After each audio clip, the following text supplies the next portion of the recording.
a todos y a todas.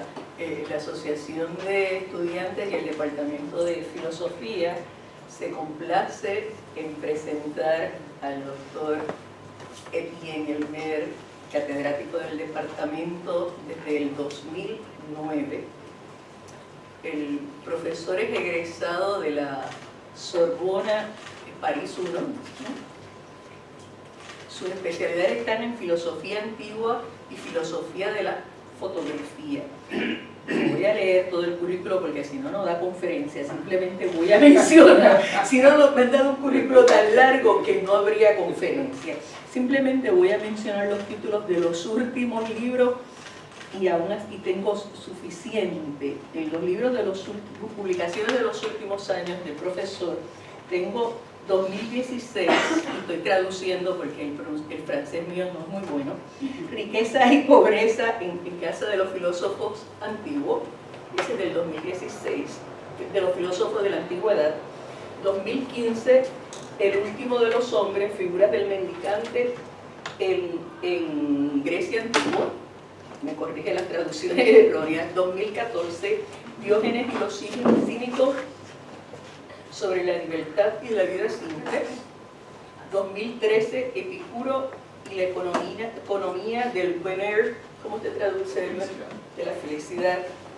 Ese es 2013. 2012, sobre el Menón, enfoque sobre el Menón de Platón. 2011, enfoque sobre el Giorgia de Platón. 2010, la parte del bronce, Platón y la economía. Tengo un listado enorme, pero si no existe conferencia, con ustedes les dejo al doctor Etienne Elmer. Muchas gracias, Marta, por las palabras. Gracias a todos por estar aquí.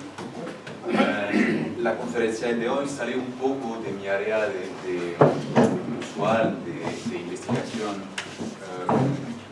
El origen de esta conferencia sale de una invitación de Marta, que me pidió proponer algo sobre cómo filosofar en tiempos de crisis. He aceptado el reto con un poco de ansiedad, para decir la verdad, y traté de aprovechar la oportunidad para salir precisamente de mi área de especialidad, es decir, la filosofía antigua en general. Así que he tratado de buscar en la historia de la filosofía algo que pudiera ser de alguna utilidad para reflexionar mejor sobre lo que es una crisis, con una evidente referencia a la situación de la isla. Había pensado primero hablar del fenómeno de la plaga, tal como lo relata, la plaga de Atenas, tal como lo relata Lucrecio en su poema sobre la naturaleza. Pero al leer el texto no vi nada que pudiera ser, por lo menos en mi percepción, de alguna utilidad para nosotros. Y después me surgió el debate que hubo entre Voltaire y Rousseau a mitad del siglo XVIII acerca de un catástrofe natural. Voy a comentar esa palabra de natural porque precisamente eso es parte del debate. Después del terrible terremoto que destruyó gran parte de la ciudad de Lisboa en el año 1755. Y al leer el debate me pareció que aquí había como unas herramientas conceptuales para ayudarnos a filosofar precisamente en tiempos de crisis. Así que gracias, Marta, por haber suscitado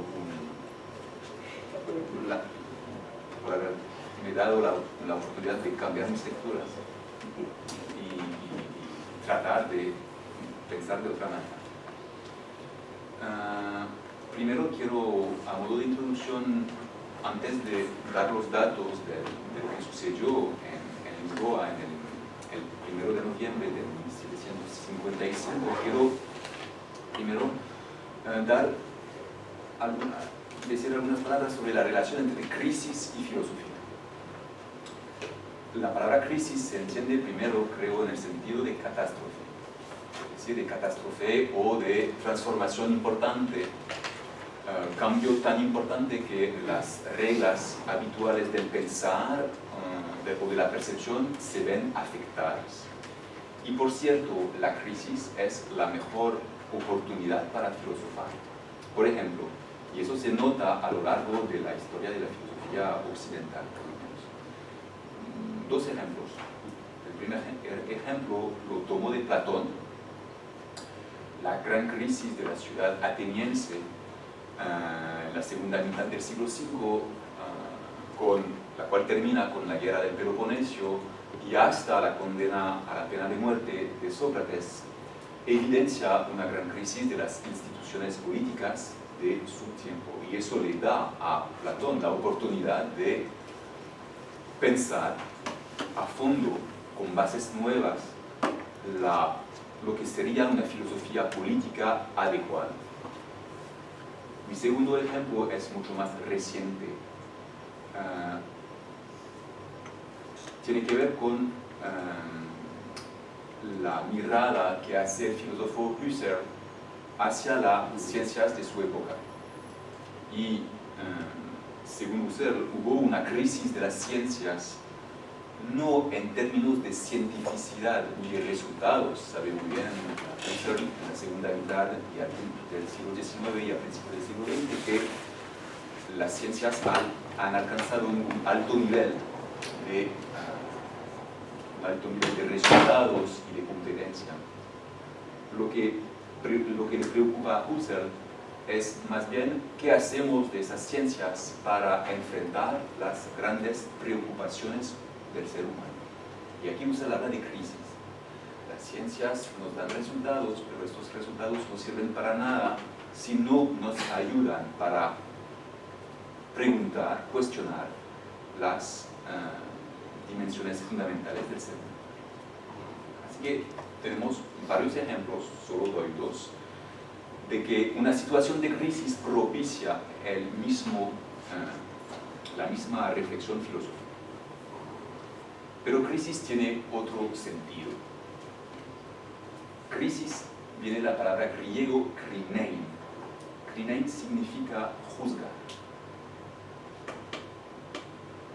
Entonces, cuando hay crisis, la dificultad es cuáles son los criterios que el pensamiento debe elaborar para tener la capacidad de juzgar bien lo que está sucediendo. Es decir, que la crisis, además de ser una catástrofe natural o intelectual o político, la crisis es primero que todo crisis de los mismos criterios del pensamiento. La dificultad resultante de esta crisis es la siguiente: ¿cómo saber si tenemos los criterios, las normas de reflexión adecuadas para pensar lo que está sucediendo? La crisis puede pasar a veces por desapercibida, precisamente cuando no nos damos cuenta de que los criterios ya no son adecuados. Así que la dificultad es doble. Primero, darse cuenta de que hay crisis. Dos, elaborar los criterios pertinentes para darse cuenta de que hay crisis. Pero las dos cosas van a la par. Si no tengo los criterios adecuados, no me doy cuenta de que hay crisis. Pero si no me doy cuenta de que hay crisis, no puedo tampoco elaborar los criterios pertinentes. Así que tenemos aquí realmente una dificultad profunda para la reflexión psicológica.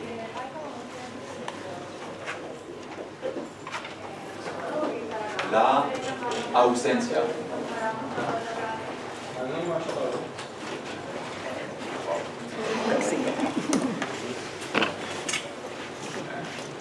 La ausencia de criterios idóneos a veces lleva a la situación siguiente. Nos encontramos con lo que Voltaire llama, y eso remite al título de la conferencia, a estos filósofos equivocados. Esa expresión la tomo de Voltaire en un poema que voy a comentar. Existen filósofos equivocados. La expresión suena un poco rara, como, bueno, se supone, un filósofo esté enfocado en la verdad, ¿cómo entonces puede ser un filósofo equivocado? ¿Qué quiere decir Voltaire con eso? Antes de examinar lo que quiere decir Voltaire con esta expresión,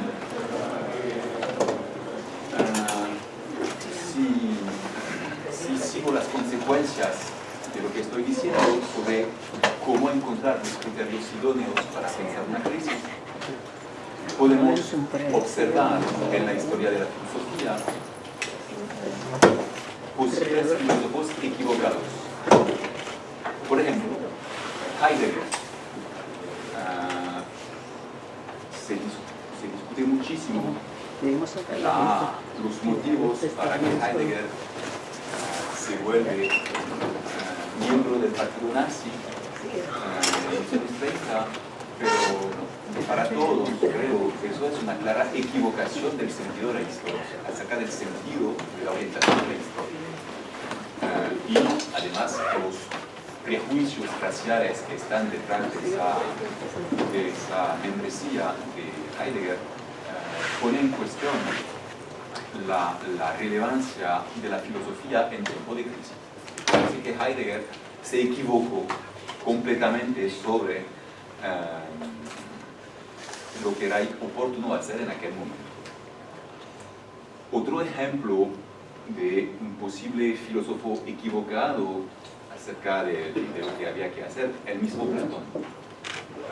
A Platón muchos le hicieron la crítica de que no fue necesariamente una buena idea intentar colaborar con el tirano de Siracusa. Así que quizás también aquí hubo un filósofo equivocado. Existen casos más ambiguos. Por ejemplo, Aristóteles y Alejandro Magno. Yo no veo crítica posible aquí, pero sé que existen algunas interpretaciones saben ustedes que Aristóteles fue el educador de Alejandro Magno, y Alejandro Magno ha conquistado el imperio más importante del mundo antiguo. Así que algunos toman argumento de eso para decir Aristóteles no ha entendido bien lo que era, quién era Alejandro, y ha dado lugar sin quererlo necesariamente, a una violencia política enorme a través de la conquista del imperio de Alejandro Magno.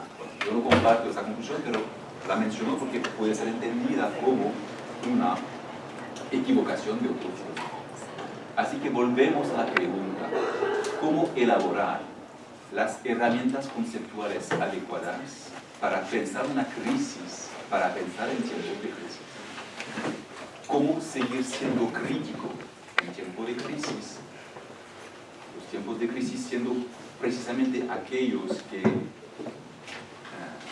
debilitan la capacidad de reflexión. Propongo entonces ver cómo la filosofía está en cuestión y cómo intenta reelaborar sus propios criterios para juzgar mejor, tomando como ejemplo un debate bastante polémico y agudo entre dos destacados filósofos del siglo de la Ilustración, Voltaire y Rousseau. Voy a empezar con dar algunos elementos contextuales sobre el origen de este debate. El día 1 de noviembre del 1755, a las 9:40 de la mañana, un importantísimo terremoto destruyó a la ciudad de Lisboa. Según las medidas que se tomaron y las evaluaciones que se hicieron siglos después, se supone que este terremoto fue de un nivel 8.5 o 9 en la escala de Richter, es decir, el nivel máximo. El terremoto fue seguido por tsunami y por un fuego, al destruirse las casas, los hogares, provocaron incendios y fuegos en toda la ciudad. Las evaluaciones del número de víctimas varía mucho. Lo que he encontrado es lo siguiente: Algunos dicen que hubo entre 20.000 y 30.000 víctimas, otros dan una estimación más elevada entre 50.000 y 60.000 víctimas, para una población de 275.000 habitantes. Bien, una proporción bastante importante. Todos los relatos que tenemos sobre la destrucción son horribles, es decir, relatan realmente una situación traumática, bueno, como ustedes pueden imaginar. Si pasamos a la interpretación, hay que ver que la fecha no es anecdótica. Ese día, 1 de noviembre, es claramente una fecha cristiana importante en la cual se celebran los santos. Y, por consecuencia, la interpretación religiosa de aquel evento fue inmediata. Aquí se manifiesta la ira de Dios.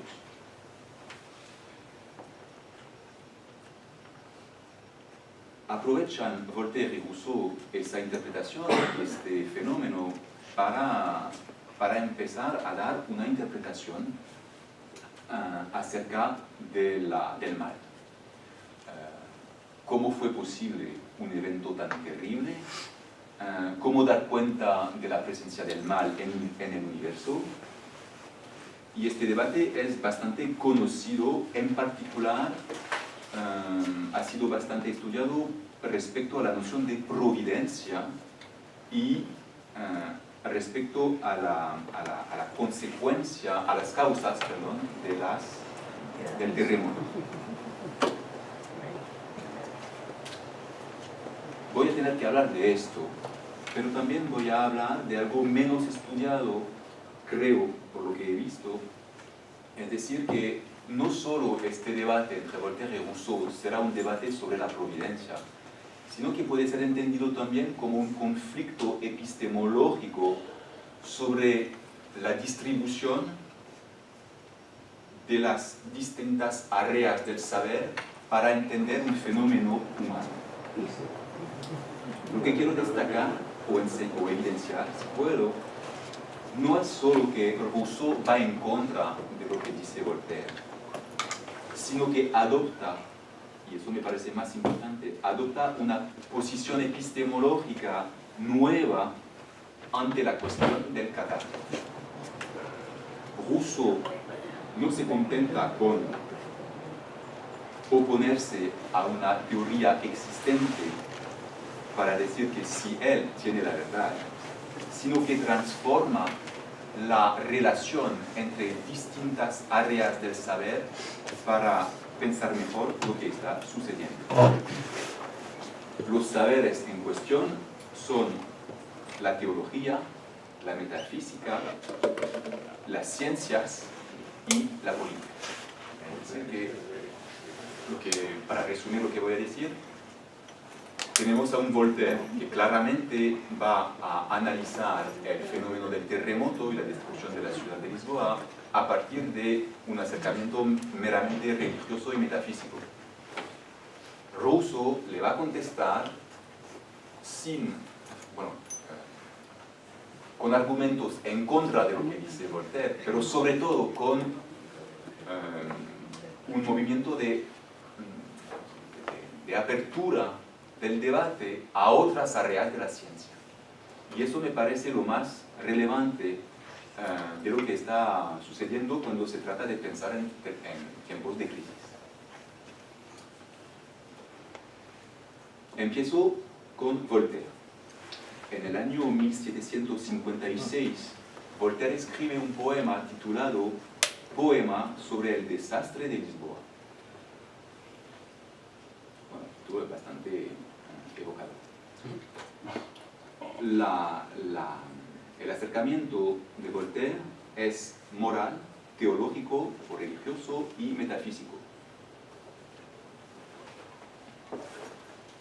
Hasta esa fecha. bueno, esa fecha va a ser una ruptura para Voltaire en su posición filosófica acerca de la realidad. Hasta esa fecha, perdón, Voltaire se veía bastante optimista. Es decir, el mundo, el universo está bajo la guardia de una providencia que más o menos hace que las cosas van hacia lo mejor. Las cosas cambian a partir de ese evento y van a tomar otra dirección después. Este poema siendo un primer paso hacia la escritura de una obra bien famosa de Voltaire, la novela Candide, que es una clara declaración de guerra hacia el optimismo moral y metafísico. Pero las cosas empiezan con el terremoto. En ese poema, Voltaire hace una muy clara crítica a dos filósofos importantísimos, uno de los dos más que el otro, de hecho, que son Leibniz y Alexander Pope. En el año 1710, Leibniz publica sus ensayos de Teodicea, en los cuales explica,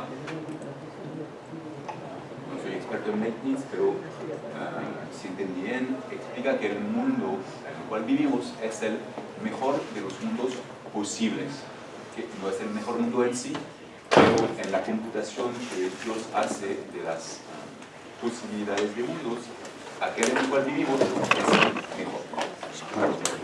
De esa manera, la presencia del mal en el universo está justificada. No hay mal, no existe el mal, eso es cierto, pero el espacio del mal en el universo es racional. El otro filósofo, Alexander Pope, escribió un ensayo titulado Ensayo sobre el ser humano, publicado en el año 1733 o 34. También, en ese ensayo, Pope dice que los seres humanos no son capaces de entender las decisiones divinas y, de todos modos, debemos confiar en Dios, porque Dios ha organizado el universo de la mejor manera posible. Así que estamos aquí con dos filósofos que justifican cierta dosis de optimismo y de confianza en la organización racional del universo.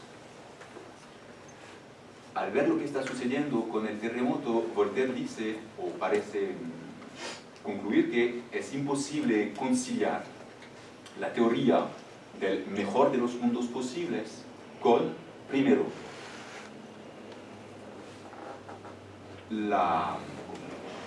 el sentimiento de la total inocencia de los seres humanos ante un mal natural que no se puede justificar. Estamos aquí ante un catástrofe tan amplio que ha traído, que ha tenido como consecuencia la muerte de tantas personas, que no hay manera de justificarlo y no hay manera de pensar que los seres humanos sean responsables de eso. Así que la teoría del mejor de los mundos posibles va en contra de esa sensación que tenemos al observar este terremoto de la inocencia de los seres humanos.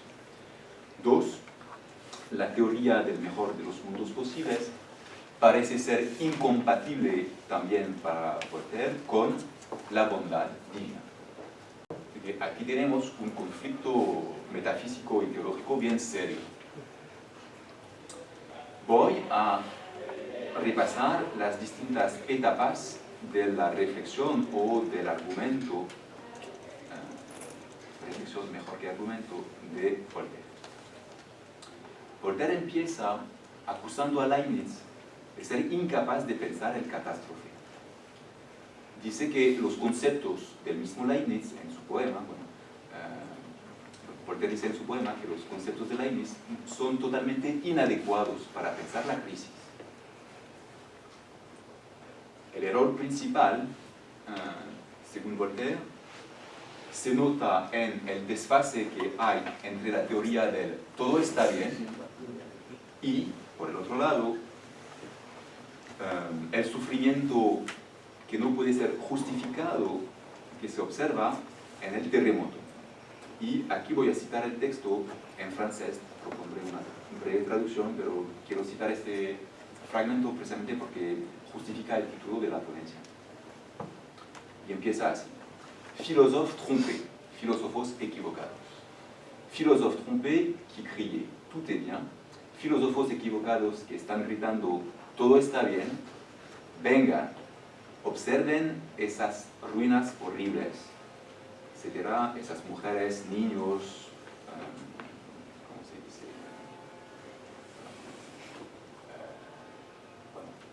Acumulados,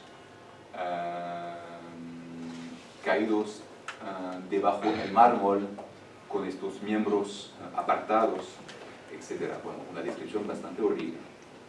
Pero lo que me interesaba es el principio. Filósofos equivocados que están gritando, todo está bien, vengan y observen ese desastre. Filósofos equivocados. Pero, ¿cómo es que se equivocan? ¿Por qué? ¿De dónde surge el error de estos filósofos? Porque, ¿cómo dar cuenta de que un filósofo pueda desviar de la verdad? Antes de dar la contestación de Voltaire, ustedes notan que Voltaire dice filósofos equivocados que están gritando. Son filósofos que gritan, no hablan. Es decir que para Voltaire estos filósofos intentan de cualquier manera que sea posible imponer sus teorías sin tomar la precaución de reflexionar ante lo que está sucediendo. El origen del error de estos filósofos es que, y eso es una crítica que, bueno, bastante común que se hace hacia los filósofos, viene de que observan el mundo, pero como si ellos estuvieran afuera. Consideran a lo que está sucediendo a distancia, como si fuese un mero objeto científico regulado por un mecanismo científico sin ninguna implicación para los seres humanos. Sigue Voltaire diciendo, en efecto, ustedes son como espectadores tranquilos, observando el naufrago de sus hermanos y buscando en paz las causas de las tormentas. Voltaire critica al filósofo que está en su oficina, elaborando, pensando, pero bueno, que no sale a la calle para ver lo que está sucediendo. La debilidad que Voltaire nota en esa posición de los filósofos como Leibniz es la siguiente. Si Leibniz sale a la calle y si a Leibniz le sucede algo, va a cambiar su manera de pensar. Es decir, que dice lo siguiente Voltaire: cuando ustedes sienten los golpes del azar, ustedes se vuelven más humanos y ustedes van a llorar como nosotros. Es decir, que el ataque aquí de Voltaire va directamente a la idea que Leibniz tiene de su propio trabajo como filósofo.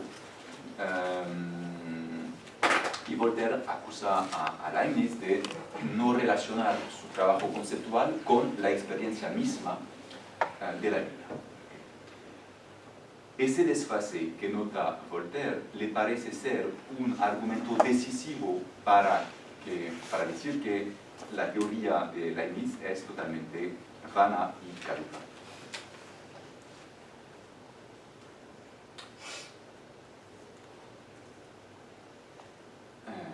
Dos consecuencias. Primero,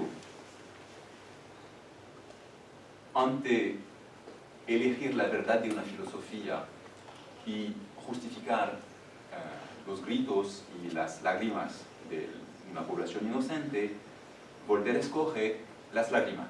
Es decir, eso es el criterio que debemos tomar en cuenta para evaluar la verdad de una teoría filosófica. Dos,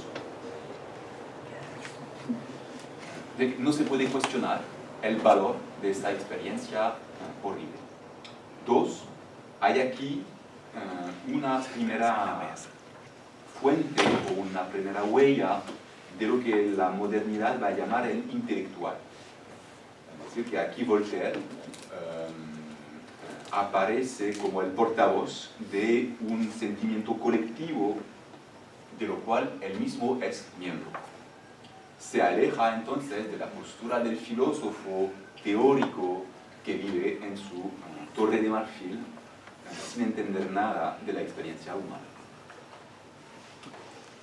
Segunda etapa de la reflexión de Voltaire. Todo está bien, eso es el lema que Voltaire va a reutilizar para criticarlo. La segunda crítica, además, después de la crítica hacia la posición de Leibniz ante la reflexión y la experiencia, la segunda crítica de Voltaire es que no puede haber espacio racional para el mal en el cosmos, en el universo. El mal está en exceso y la inteligencia humana no puede explicarlo.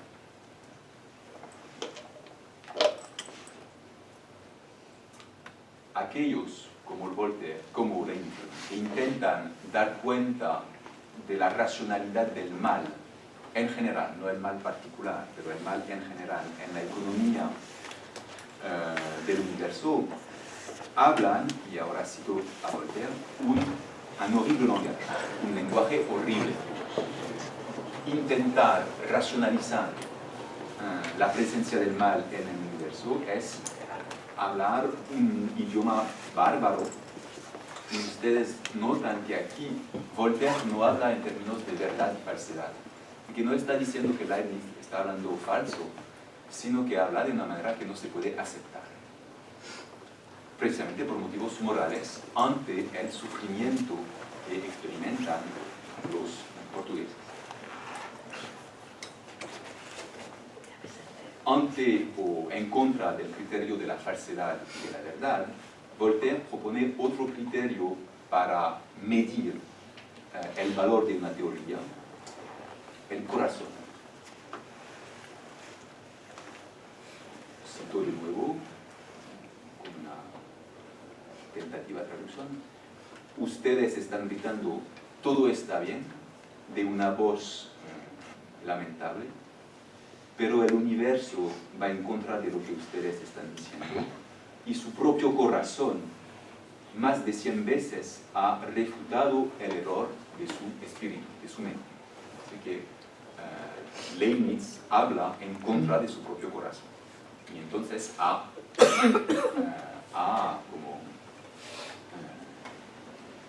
callado un principio de verdad importante que tiene que ver con la empatía o la sensación o el sentimiento, lo cual Voltaire considera como más importante que una teoría racional pura. Bueno, aquí Voltaire toma la sucesión de Pascal, ¿no? Y de los distintos criterios de la verdad que se encuentran en la filosofía de Pascal, de la razón, como razón calculadora, y el corazón, para verdades que están fuera del alcance de la razón. 3. La crítica que Voltaire le hace a Leibniz no es una crítica antiteológica, es más bien muy cuidadosa con la cuestión religiosa y la cuestión de Dios. Voltaire intenta conservarle a Dios su verdadera cara, su concepto verdadero. Eso se nota en dos aspectos particulares. Primero, es imposible pensar para Voltaire que Dios puede escoger el mal. Eso sería en contra de su potencia y de su bondad.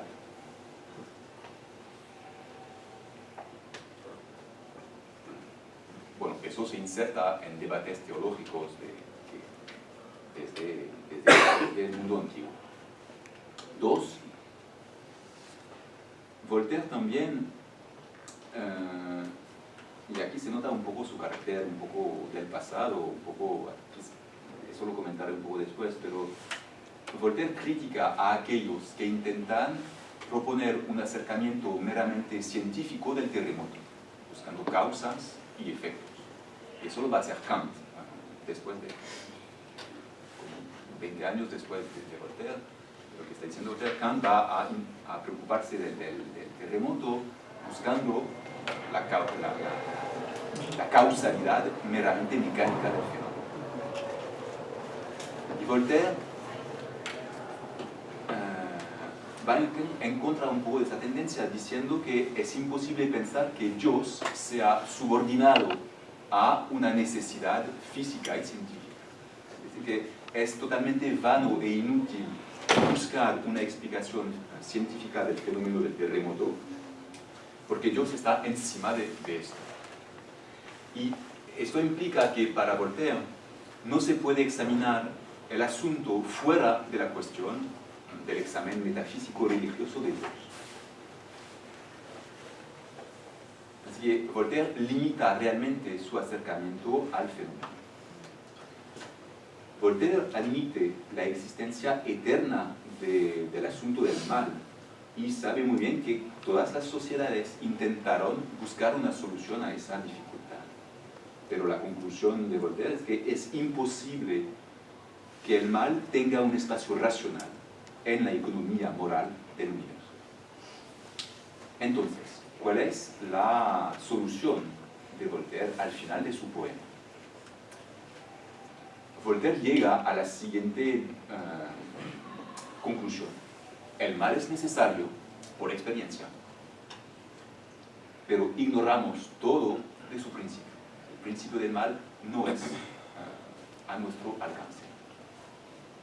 Cito en francés: éléments, animaux, humains, tout est en guerre. Il le faut avouer, le mal est sur la terre. Son principe secret ne nous est point connu. Traducción: elementos, animales, humanos, todo está en guerra. Debemos admitirlo, el mal está en la tierra.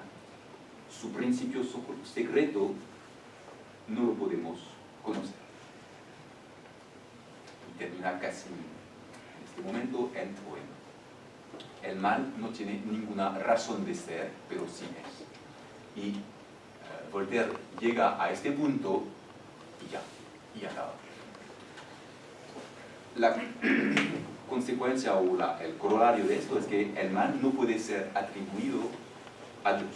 Dios no es responsable del mal y nos quedamos con una pregunta totalmente abierta.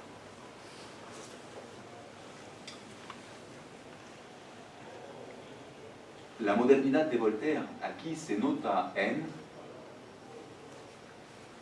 el que está de acuerdo con las limitaciones del poder de la razón. Hay asuntos en los cuales la razón deja de ser relevante y eficaz para pensar. Y muchos de los filósofos, y bueno, Kant en particular, o Pascal, van a ir o a seguir esa misma dirección. Existen algunos límites de la razón y nosotros no somos como los viejos metafísicos que pensaban que la razón no podía explicar todo. No, hay límites. En ese sentido, Voltaire se muestra bastante moderno. Y para justificar esa postura, Voltaire hace alusión a filósofos antiguos que van, o modernos que van en esa misma dirección. Menciona a Platón, pero Platón todavía ha sido impotente en explicar algunas cosas. Igual con Epicuro, Voltaire toma distancia con Epicuro probablemente porque Epicuro era un filósofo cuya posición respecto de los dioses no era muy ortodoxa, así que, pero era una filosofía bastante en vigor en el siglo XVIII, así que Voltaire toma su distancia con él.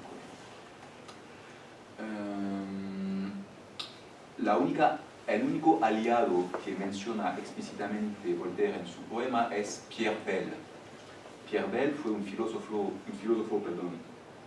del siglo XVIII, el cual ha sido como el ancestro de lo que será el programa de la enciclopedia. Y lo que le interesa a Voltaire la filosofía de Bell es que primero no tiene ningún sistema rígido para filosofar y dos, propone una duda permanente sobre la realidad. Así que la duda es el trabajo crítico de la razón acerca de la realidad. En Bell eso desemboca en escepticismo radical, pero por lo menos tiene la ventaja de no tomar posiciones fijas y cerradas, lo que es bueno cuando precisamente se producen fenómenos como el terremoto.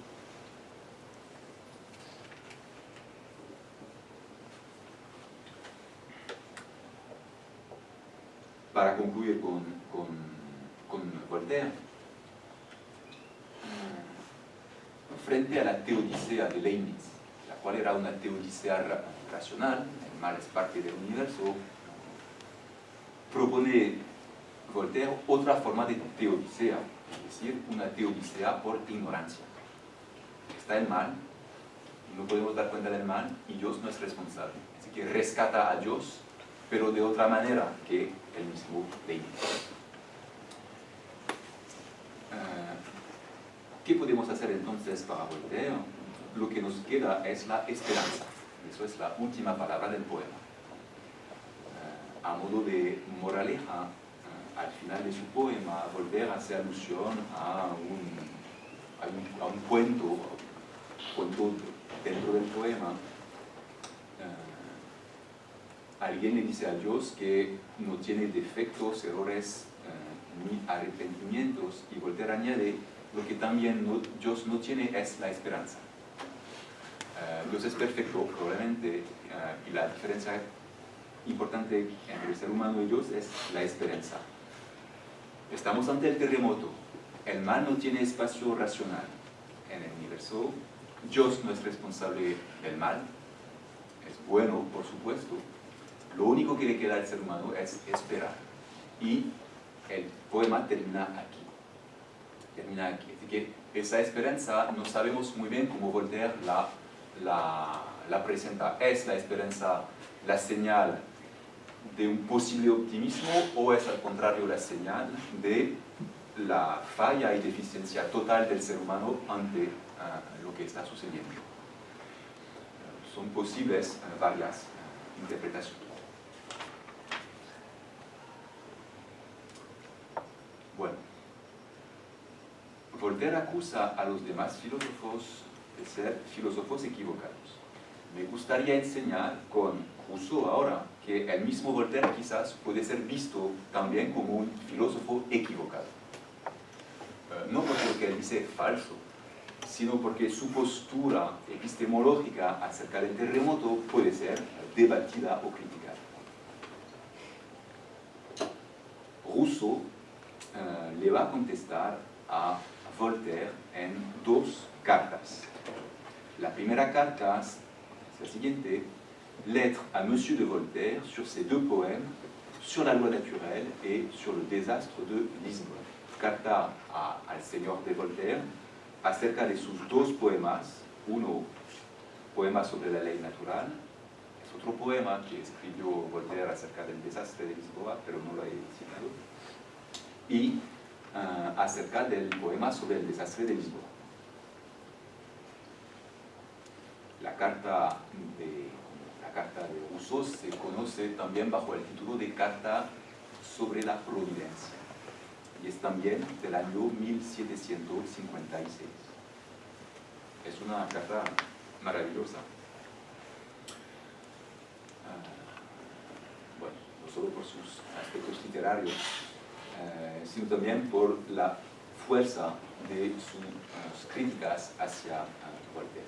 Como ya he dicho en la introducción, lo interesante de la propuesta de Rousseau es que no solo contesta directamente, punto por punto, a Voltaire, sino que también transforma el acercamiento hacia el catástrofe. La carta es bastante larga, así que para efectos de tiempo he decidido distinguir cuatro momentos.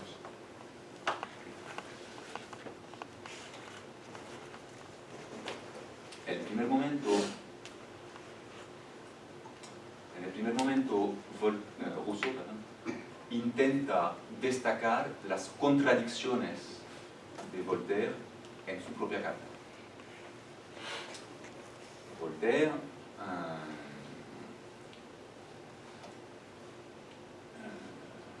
según dice Rousseau, en vez de estar en posición de criticar el optimismo de Leibniz, aumenta o fortalece el pesimismo, precisamente porque no le da ninguna justificación al mal. Como ya dije, al final de su poema, Voltaire habla de esperanza, pero para Rousseau, al leer todo el poema de Voltaire, no hay ningún motivo para esperar nada. Para Rousseau, la racionalidad de la filosofía de Leibniz o de Pope da mucho más motivos para esperar. Si precisamente el mal tiene un espacio racional en el universo, eso nos da motivos de creer que no podemos contar con ningún otro sistema que sea mejor que él, en lo cual nos encontramos ahora. Así que hay como una contradicción en la posición de Voltaire en quejarse de un pesimismo sin hacer nada para cambiarlo.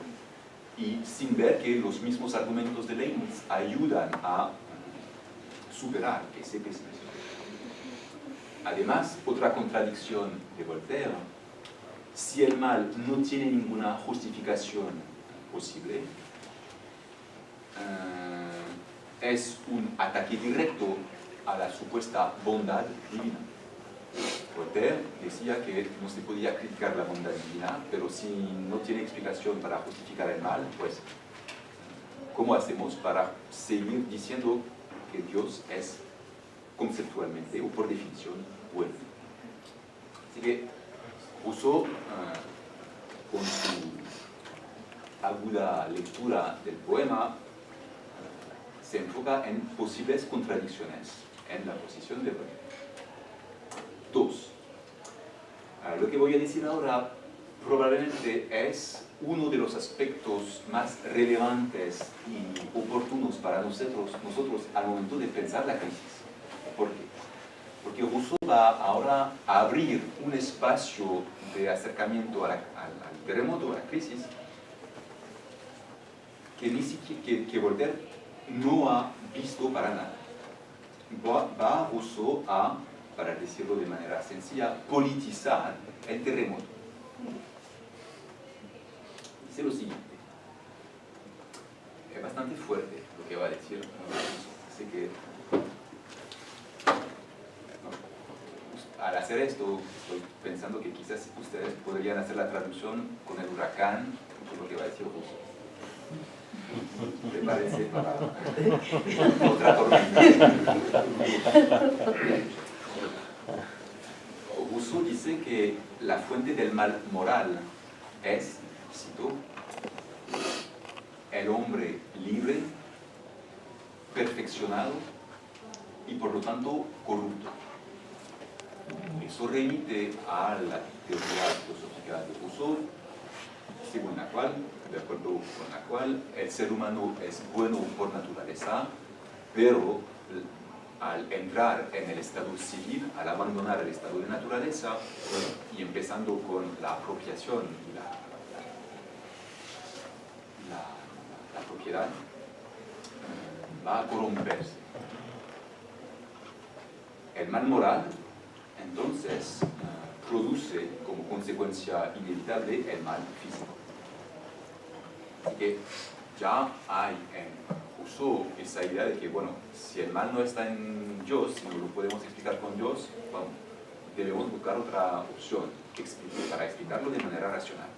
No hay muchas opciones. Tenemos al ser humano como posible fuente del mal.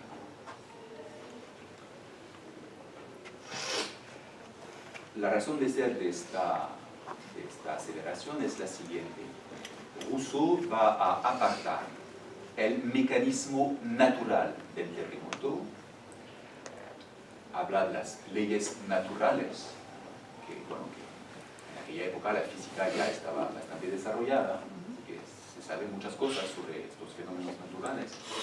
Así que Rousseau hace una distinción entre ese mecanismo que produce el terremoto, los fenómenos naturales, de sus consecuencias. Y dice que el carácter malo de las consecuencias no lo podemos atribuir a la naturaleza ni a Dios, sino a los seres humanos. Me parece que aquí está el desplazamiento mayor de Rousseau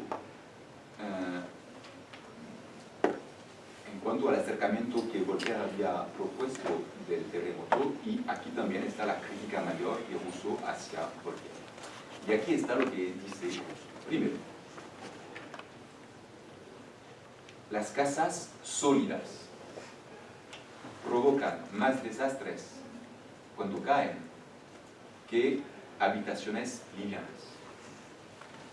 ¿Por qué hubo tantos muertos en Lisboa en este terremoto? Porque las casas eran de piedra, de madera, es decir, material duro que necesariamente cuando se cae provoca daños mayores a si se cae una rama de palma. Así que apunta directamente Rousseau a, mira, las construcciones que tienen en Lisboa son claramente causas del gran número de víctimas. 2.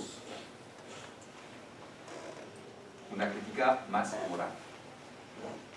Murieron también muchos individuos en este terremoto porque intentaron rescatar a sus bienes y posesiones materiales en vez de rescatarse a sí mismos. Y dice Rousseau, los seres humanos le dan más importancia a sus bienes que a sí mismos. Bueno, ¿qué pasa cuando hay un terremoto? Hay que huir y protegerse. Y dice Rousseau que los seres humanos, o por lo menos los portugueses, quisieron rescatar sus pertenencias. Así que la culpa no la tiene Dios. 3. Más fuerte todavía. Una muerte rápida puede ser vista a veces como un bien relativo, en comparación con una muerte lenta, la muerte lenta siendo la muerte más común de aquellos que mueren por enfermedad o puede ser vista la muerte de repente como algo mejor que una muerte lenta por enfermedad, etc. Así que encuentra Rousseau de nuevo en el terremoto la posibilidad de una computación o de un cálculo que haga que sea visto el terremoto de otra manera. 4. La amplitud del catástrofe no puede ser entendido como un argumento en contra del valor de la existencia, de la vida. Es solo la condición social del ser humano con sus posibles consecuencias, y en particular el número de víctimas y los daños horribles del terremoto, que nos hacen olvidar, y cito ahora a Rousseau, el sentimiento suave de la existencia. Por vivir en un contexto social que nos cambia la mente y la postura hacia la existencia, olvidamos que lo más importante y lo más fundamental para el ser humano es sentir su vida. Y ese sentir su vida es lo que hemos olvidado, y entonces el horror del terremoto no puede ser un argumento en contra de eso. Porque cuando pasa el terremoto, cuando sucede el terremoto, reaccionamos con nuestra condición de seres sociales y a través de prejuicios que nos apartan de nuestra condición natural. En otras palabras, para Rousseau no existen catástrofes naturales, sino catástrofes políticas. Hay aquí, creo yo, un gesto teórico muy fuerte que está politizando la crisis. Creo que aquí Rousseau va mucho más lejos que Voltaire en la modernidad. Bueno, politizar la crisis. Los fenómenos naturales tienen su historia y son fenómenos políticos. Me parece que aquí hay realmente una herramienta fuerte y un apoyo conceptual muy fuerte ante lo que está sucediendo. Sin embargo, Rousseau no se contenta con desplazarse en la área de la ciencia o de la reflexión frente a lo que dice Rousseau, sino que va también a atacar a Voltaire, en su propia área.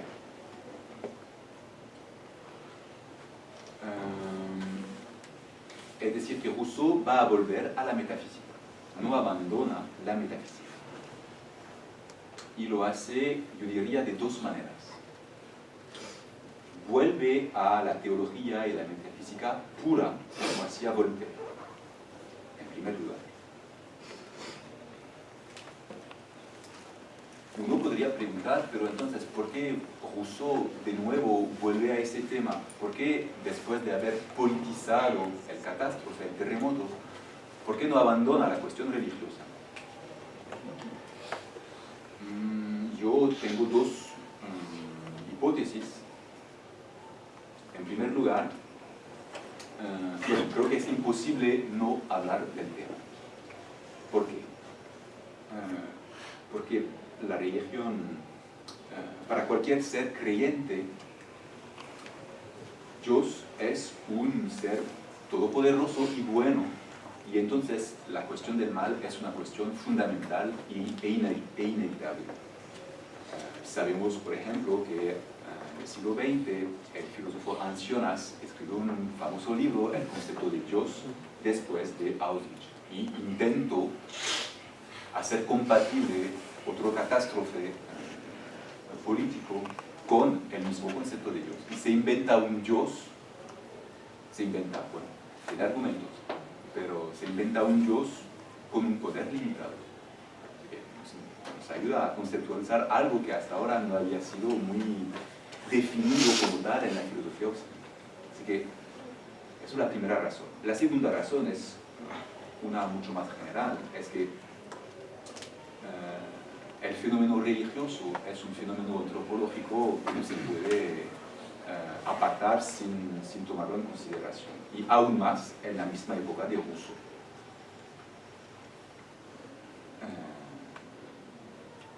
La modernización del pensamiento y de las sociedades que está sucediendo precisamente en la época de la Ilustración obliga no a eliminar Dios y la religión, sino a pensar de nuevo su espacio en la sociedad.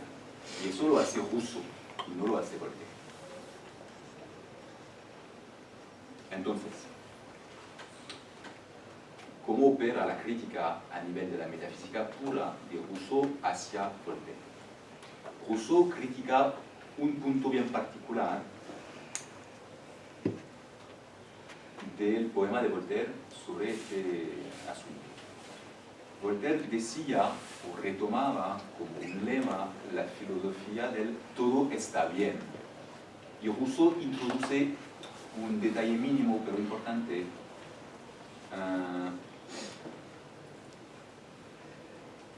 No podemos decir todo está bien, pero sí podemos decir el todo está bien. Es decir, introducir el artículo, el todo, pero en el todo, claro, no todo está bien. Y parece que Voltaire no hizo esa diferencia. Es decir, que la cuestión no es la cuestión del mal particular, sino la cuestión del mal universal. Y la diferencia es la siguiente. Acerca de el todo está bien, es probable que la contestación sea fuera del alcance, la contestación sobre el espacio del mal en la economía del universo está fuera del alcance del ser humano. Así que debemos confiar en una providencia. Pero el terremoto puede ser entendido como algo de ese todo, es decir, un fenómeno particular dentro de ese todo. Así que podemos hacer compatible el todo está bien, pero no todo está bien en ese todo, precisamente. Así que aquí hay como una brecha que no detalla mucho Rousseau sobre aceptar la posibilidad de fenómenos malos, horribles, sin abandonar la posible providencia del universo. Dos, y eso será también una aportación importante de Rousseau al debate y al desplazamiento de los criterios para pensar en tiempos de crisis. No solo Rousseau habla de la metafísica pura, como lo hacía Voltaire, sino que también politiza la metafísica de otra manera.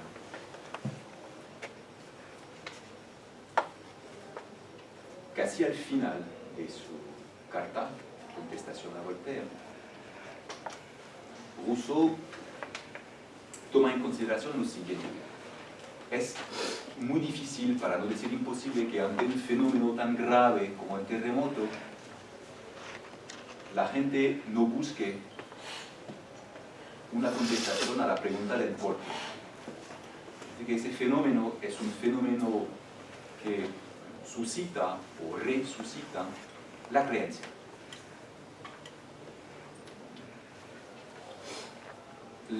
El análisis que Rousseau propone de esta fe o de esta creencia es su impacto político, es decir, cómo hacer, bueno, cuando un fenómeno tan importante, tan grave sucede, cómo hacer para que las creencias no se vuelvan fanáticas hasta añadir otro daño a la comunidad, además del mismo terremoto. Así que al final, es bien interesante ver cómo al final de la carta Rousseau propone un análisis político de la fe y parece que no tiene nada que ver con el resto, pero espero haber explicado la continuación del argumento. Termina la carta Rousseau diciendo que es necesario establecer la libertad de conciencia. El fenómeno del terremoto ha sido tan fuerte que ha dado lugar a creencias muy pesimistas que van a perturbar el orden de la sociedad y no van a ayudar a recuperarse. Así que es necesario establecer la libertad de conciencia dentro de los límites de una religión civil que sea conforme con los principios de la moral y del estado natural. Esa religión civil debe eliminar cualquier opinión o prohibir cualquier opinión que sea una amenaza para la paz de la sociedad. Y la primera opinión que hay que prohibir es la intolerancia. La intolerancia, Rousseau alude con esa palabra a los fanáticos de los dos lados, es decir, tanto los fanáticos religiosos que interpretan al terremoto como a un castigo divino que el ser humano se merece, tanto como a los fanáticos ateos que dicen que el terremoto es la mejor evidencia de la no existencia de Dios.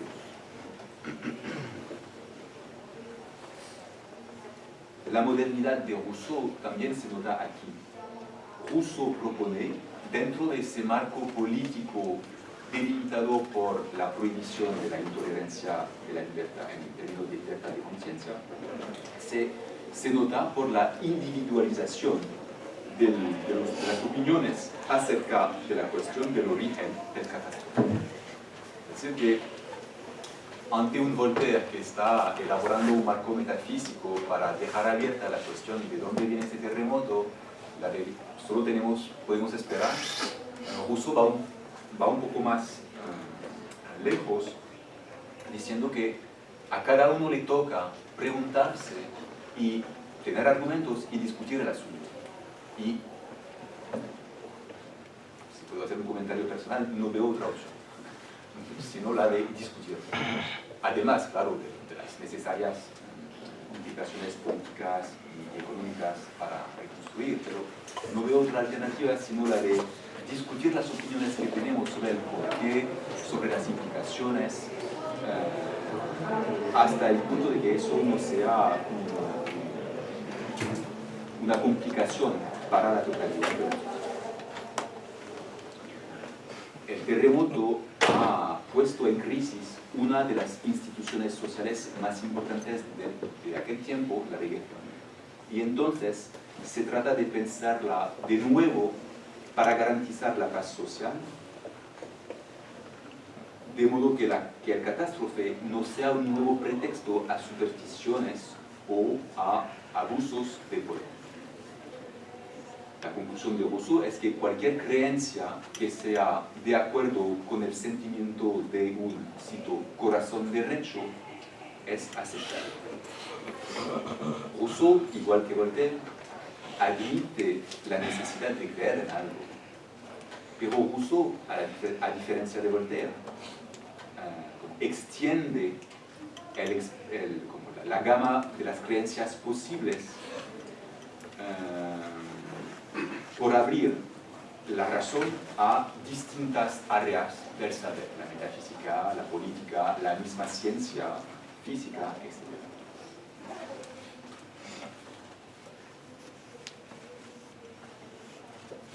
Así que hay, eso lo dejo abierto aquí en esta carta, una idea de que la creencia es realmente un asunto político. Para concluir, 3 comentarios. Primero, me parece que el debate es interesante porque la cuestión que estos dos personajes importantes están discutiendo no es la cuestión de la responsabilidad, sino la cuestión de la creencia. Así que, claro, Voltaire parece hablar de la responsabilidad, pero detrás de esto la cuestión es la de la fe. ¿Cómo hacer compatible la fe en Dios filosófico o cristiano con la crisis? 2, me parecía interesante también, y es el elemento más fuerte creo de ese debate, la diferencia o la distribución de los saberes que propone Voltaire para acercarse mejor a la anterior. 3, la cuestión de la creencia se vuelve un asunto político. Eso es el primer comentario, para destacar el interés, creo, del debate. 2, una pregunta. ¿En qué sentido podríamos pensar que Rousseau también sería un filósofo equivocado? Que no hice ningún comentario o crítica hacia Rousseau y dejo la cuestión abierta. ¿Cuáles serían las limitaciones del acercamiento de Rousseau al mismo fenómeno de la crisis? Uno, quizás, pero eso es un argumento más bien histórico, podría pensar que la cuestión religiosa no deba ser tan importante al momento de acercarse al fenómeno, pero dejo eso abierto. 3, y eso me permite volver al punto de partida, filosofar en tiempos de crisis. Yo he propuesto un análisis por analogía con otra situación terrible de catástrofe natural que puede ser interpretado de otra manera, pero hay otras maneras quizás así que he tratado de proponer un marco de inteligibilidad de un fenómeno por lo cual la isla ha pasado. Pero hay otras opciones y quiero solo mencionar una, la cual fue suscitada precisamente por otro terremoto, el terremoto de Haití en el 2010. Hubo un filósofo francés, de hecho, que se llama Alain Renaud. Y Alain Renaud fue un profesor en la Sorbonne, por muchos años, cuando yo era estudiante, era como el gran Kant vivo. Y ha trabajado mucho a Kant a lo largo de su vida. Y sucede el terremoto. Y hay un comité que llama a Alain Renaud para viajar a Haití para ver lo que está sucediendo. Y Renaud, con sus colegas, visita a Haití y empieza a filosofar de otra manera. Y dice, realmente, lo he escuchado en una entrevista, dice, he pasado 30 años de mi vida filosofando con Kant y no me ha servido para nada. ¿Por qué? Digo, no me ha servido para entender lo que está sucediendo en este terremoto, con todos sus aspectos políticos, económicos, sociales, ambientales, etc. Y escribe en un libro, Alain Renaud, que salió como hace 2 o 3 años, sobre cómo reformar el pensamiento filosófico ante un evento tan horrible como un terremoto, otro terremoto. Y dice Alain Renaud que lo siguiente: en vez de filosofar a partir de principios, la cuestión debe cambiar para un filósofo que se interesa en la realidad. Había tratado ya Alain Renaud alejarse un poco de la abstracción de los conceptos kantianos para dedicarse a teorías contemporáneas de la justicia, en particular la teoría de Rawls. Pero todavía no le parece muy relevante o le parece demasiado alejada esa teoría de Rawls frente a la realidad que vive la gente ante una crisis grande. Y entonces la cuestión se vuelve, para Renaud, la cuestión siguiente. Ante una situación de crisis, lo importante es establecer la prioridad de las necesidades. Y aquí el trabajo del filósofo podría ser pensar esa prioridad. Es decir, reflexionar sobre qué es lo que debe venir primero en situaciones de crisis. Y Renaud reconoce en su libro que para eso no hay que leer, bueno, sí, lo ha leído a filósofos, pero hay otras lecturas que los filósofos no quieren hacer. Y esas lecturas son, por ejemplo, ¿cómo se llaman?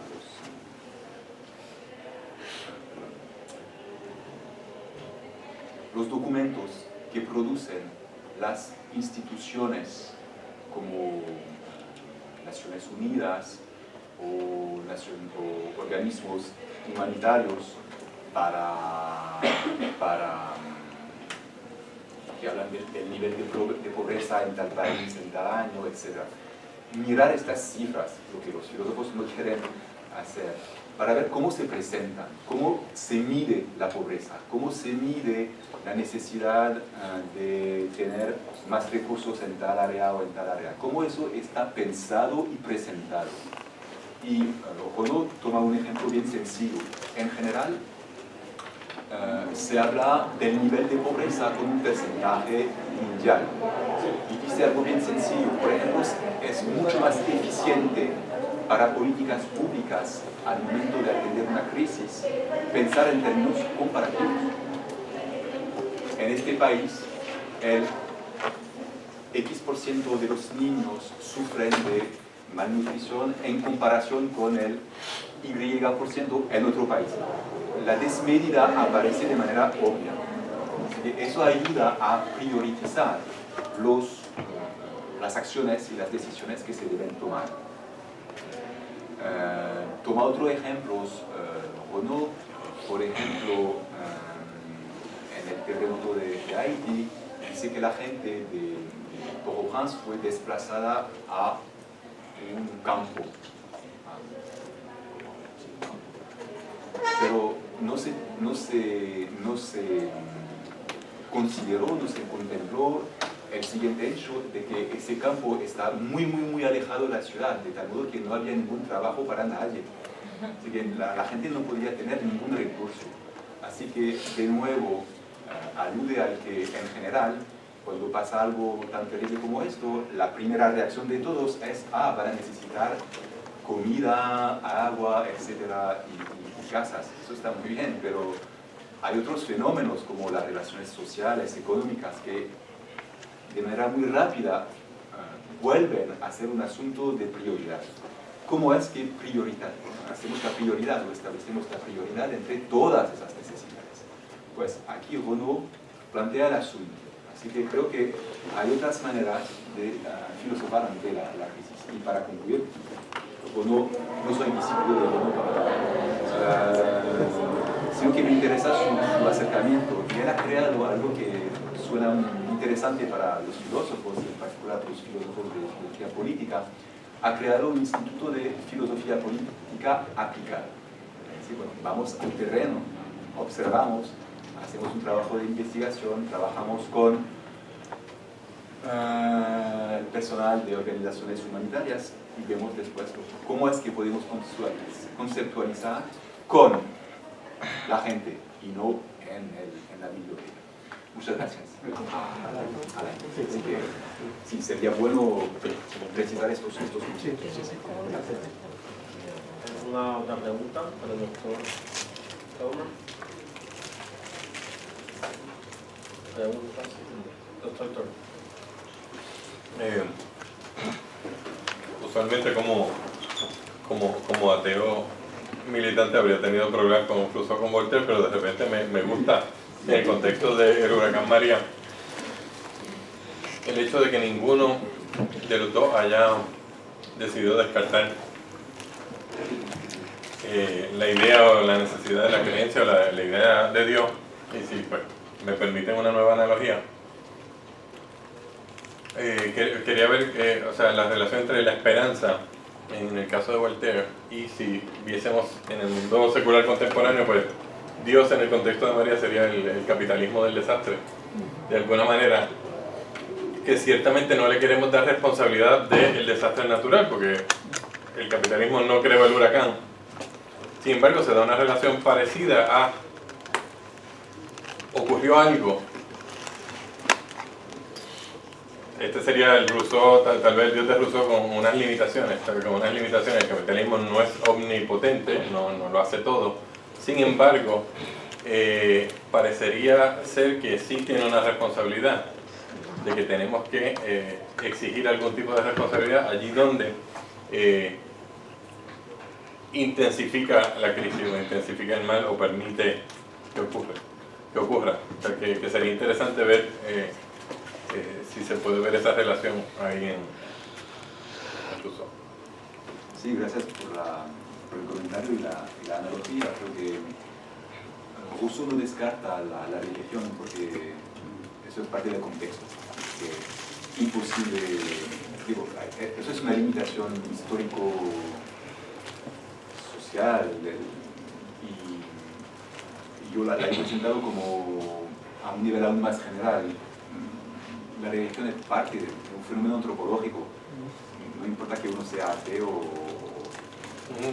la religión existe. Así que Rousseau no la abandona. Y eso creo, en vez de verlo como una debilidad, lo veo como una fuerza, porque acepta el reto planteado por Leibniz y por Voltaire, ante la cuestión del mal. Así que, además de politizar la cuestión,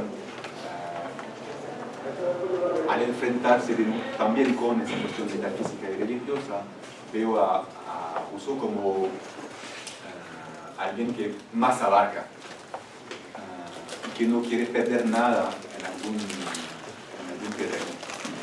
Pero sobre la analogía con el capitalismo del desastre, sí sería una analogía interesante quizás las hablas del tema Tal vez para digamos, así como el problema del mal plantearía o dos opciones, o la noción del bien y del mal de Dios es inconmensurable con la humana, en cuyo caso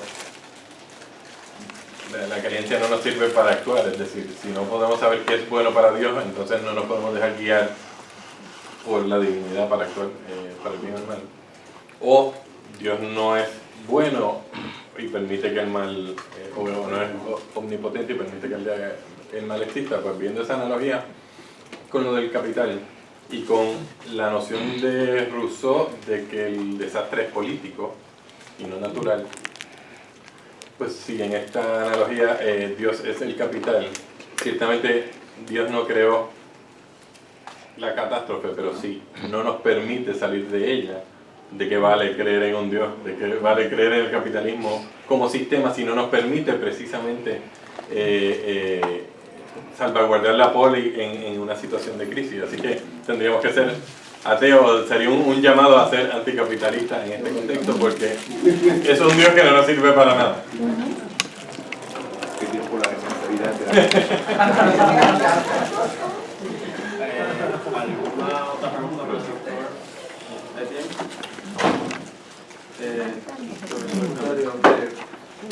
Es interesante también explicar ir a la antigüedad, estoy pensando en los estoicos, por ejemplo Epicteto, cuando habla del mal, en uno de sus fragmentos nos sostiene que las cosas en sí mismas no son malas, sino las ideas que nosotros nos formamos de las cosas. Sería interesante también, ¿verdad?, tomar en cuenta lo que están diciendo los estoicos en Roma, Epicteto, Séneca, cuando habla del mal también. Sí, debe ser una pregunta que para mí es problemática hasta que se trata del control de las representaciones. Pero se me hace difícil, pero es una cuestión conceptual, aceptar el control de la representación ante un catástrofe tan gigantesco. Los ejemplos que toman los estoicos son la muerte de Cabán, la muerte del enemigo, pero la destrucción total de una ciudad. Esa es otra cosa, es otra escala. Esa cuestión de nivel debería también ser atendida. Claro, y creo que San Agustín lo hizo, cuando el Imperio Romano, ¿verdad?, sufre la invasión. San Agustín, en la ciudad de Dios, enfrenta el problema, trata de hacer una apología a los cristianos que están siendo atacados como los responsables. Que eso sí está en mi historia también, ¿verdad? Entonces San Agustín sigue sosteniendo el concepto de privación, ¿verdad?, de bien como la definición propia del mal. Estoy de acuerdo, Bueno, pues profesor, como última pregunta, para cerrar entonces este panel, en la filosofía de la religión contemporánea se conocen varios sistemas de teodicea, por ejemplo, la teodicea de Leibniz, the Free Will Defense, o la defensa de la libre voluntad, the Soul-Making Theodicy, entre otras. ¿Usted consideraría que Voltaire de algún modo presenta una nueva teodicea, como usted mencionó, una teodicea de la ignorancia? No sé si, gracias por la pregunta, no sé si el concepto de teodicea puede aplicar de manera propia, pero solo quería decir que a pesar de sus argumentos en contra de la teodicea de Leibniz, Voltaire no perdía de vista el que debía exentar a Dios de cualquier responsabilidad. Y por eso hablé de teodicea por defecto. Parece que no es una teodicea constituida de tal manera que o para el propósito de rescatar a Dios, pero de hecho lo hace. Y lo hace por falta de recursos. Así que por eso la llamo teodicea por ignorancia, pero no creo que sea una teodicea en el sentido de una teoría planteada con ese propósito. No sé si contesto la pregunta. ¿Sí? Una pregunta, profesor. Rousseau no considera ni las estructuras ni las instituciones vigentes en la época en Lisboa, realmente personalmente no las conozco en detalle, pero sí conozco las de Haití, conozco las nuestras, así que sé que influencian en relación a quiénes son los más afectados en las catástrofes, ¿no? Porque sé que están considerando las estructuras de las viviendas y las casas, pero hay un poco de las estructuras sociales y en quienes sufren las consecuencias, en la respuesta que se da al desastre. A la larga no nos afectan los desastres naturales a todos por igual. Entiendo yo que no, yo entiendo que siempre hay unos, los pobres están mucho más afectados que los que están en mejor posición económica. Ese debate no lo contempla en absoluto en relación con Lisboa, que tiene que tener diferencia bueno, pregunto, ¿no? Sí, gracias, porque también es un comentario relevante sobre un acercamiento moderno a ese tipo de catástrofe. En la carta no aparece nada de eso. Okay. Se trata del ser humano en general, no se trata de diferenciar categorías sociales, económicas. Eso no aparece. Eso será más tarde. Gracias. Pues muchísimas gracias, doctor. Gracias. Por su presencia. Un aplauso a otra vez.